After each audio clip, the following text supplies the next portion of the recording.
Let's kick it. Ice, baby. Hey fans, welcome to this edition of Inside the Igloo, another installment of the inside look of the Jacksonville Icemen hockey team. And well, the player announcements and signings have been coming fast and furious here in the last couple of weeks. And as you can see them on the screen, the most recent addition just recently announced is the return of fan favorite Cameron Critch. Cam, how you doing, buddy? I'm doing well, Meter. How are you? I'm doing all right, man. And of course, we're all very, very excited to have you come back into the fold here for this upcoming season. And certainly it's, you spent a year overseas over in England, a great opportunity for you over there. And but, obviously some things going on there with their season as it relates to COVID-19.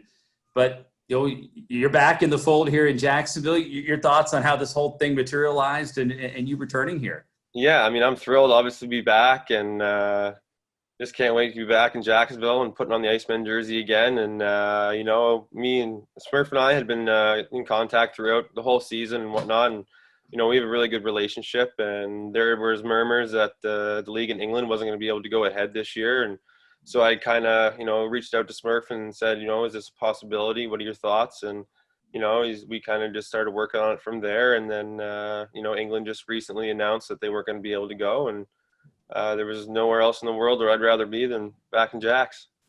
Absolutely. Well, no, we're thrilled to have you. I know the fans are certainly buzzing about it, and you spent the first two seasons of the organization here, so I mean they got a chance to know you pretty well. And you look at the unfortunate. It's always unfortunate to see a league unable to go, especially as it relates to everything that's happened here with COVID-19. But for you, when you look at last season, you had a chance to go over there. I mean, not only really from a hockey standpoint, but you also had some other benefits there as well as far as the schooling is concerned. Yeah, I mean, that was part of the deal was that they were going to pay for my master's in business over there. Evidently, it's a 2-year program, so I'll still be completing that this season and just through correspondence and online. So that might pose as a bit of a challenge, but that's it's not a problem for me, and I'll get that finished up, and we'll be putting up wins on the ice as well.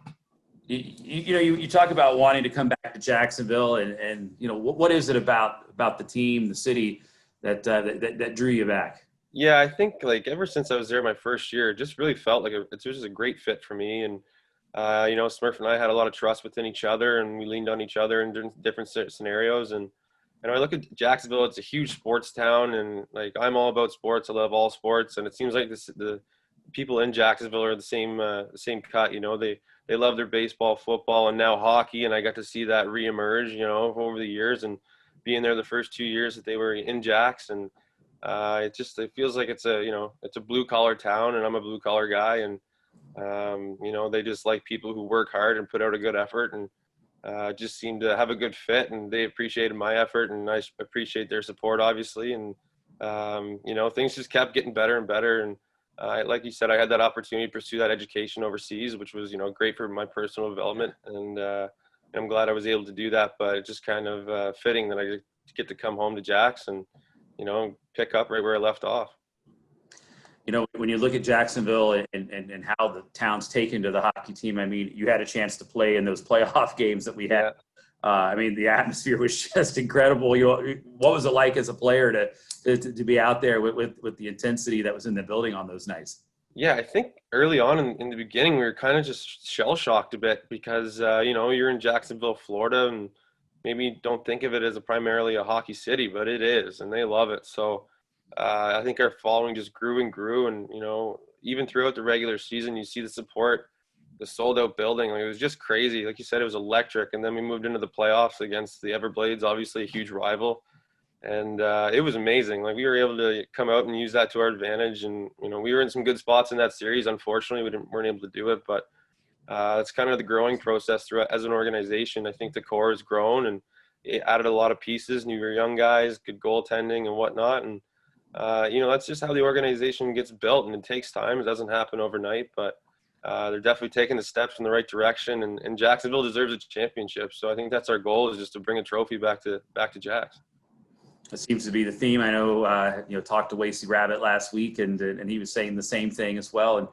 And really, when you look at this team, I know you weren't on the team last year. There's a lot of new faces, but things started to kind of come together for the team in the second half of the year. A lot of that core group of younger guys really started to adjust to that pro style game. What do you know about the team right now? Moving into this season, I know you've been gone for a year, but Yeah. you Well, yeah, done any I've been research on what we following. got? Yeah, I had been following the team all last year anyhow, and Sure. keeping in contact with a lot of guys. When Wasey went back, we spoke quite regularly, and Chase Harrison, Kyle Shapiro, those kind of guys. I was just keeping in touch with everyone, kind of seeing how everyone was, keeping tabs on everybody, and like they said, it was a bit of a slow start, which is kind of frustrating because the year prior we started off 5-0, I think. So, there's always those growing pains and uncertainty of how you're going to play, but I think you come in prepared and you have the right people in place, and I think that's what we're doing. We're getting a lot of good people, a lot of good players, and a lot of character people. And I think when you put those pieces in place, it's going to translate on the ice. And just knowing the systems, knowing what's expected, knowing how to conduct yourself, and that's a big part of it. So I think the more people you can have in to rub off on others and show them the way, the better. When you first came to Jacksonville, your first pro season, how did you and Jason Christie get in touch, to kind of make things happen here in Jacksonville? Was there a process in it? Was there a contact, or was it At the time, my agent was, yeah.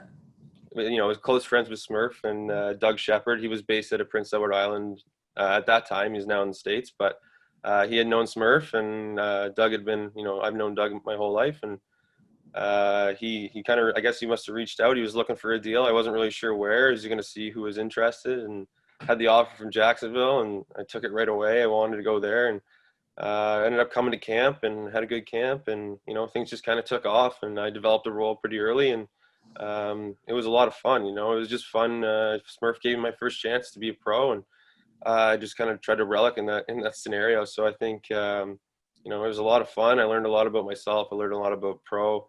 How to conduct yourself on and off the ice as a professional, how to treat your body, how to treat your mind. So it was definitely eye-opening, and I wouldn't change it for the world.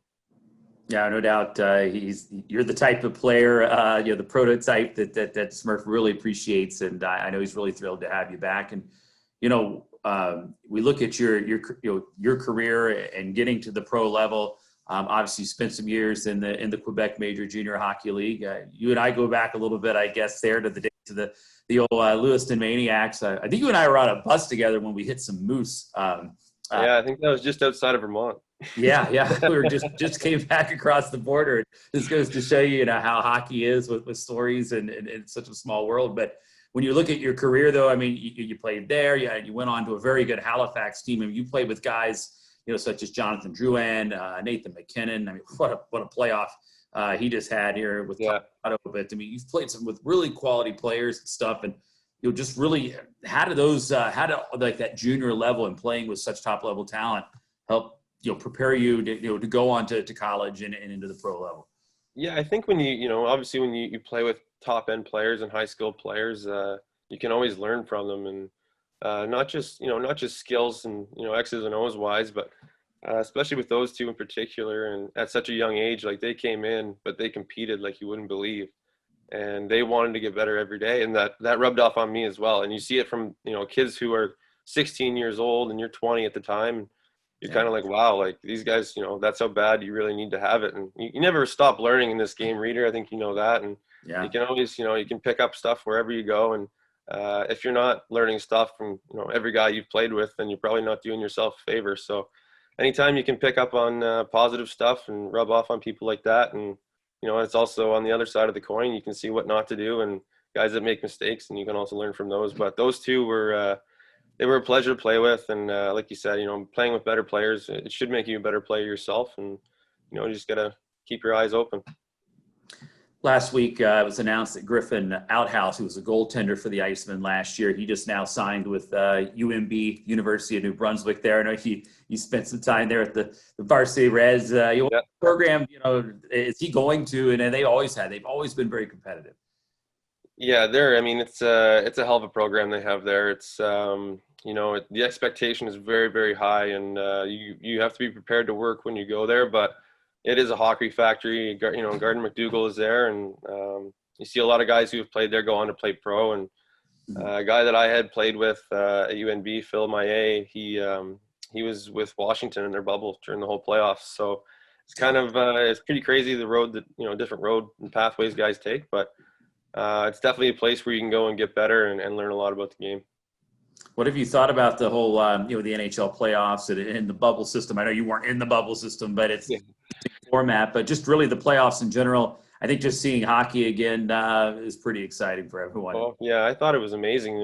And kudos to the NHL and what they've done and what they've created, really, and not one positive test throughout the whole playoffs. I mean, that's pretty incredible when you think about it. And Yeah. I think as soon as the playoffs came back on, I think all the guys that were in their summer mode kind of got the itch again. And you see those guys come in as pros and come in off a layover like they did and come in and play right away. Like, that was impressive. And I think that the quality of hockey really speaks for itself. I didn't expect it to be this good personally, and I've been blown away with how they've played and competed, and goes to show you why they're there.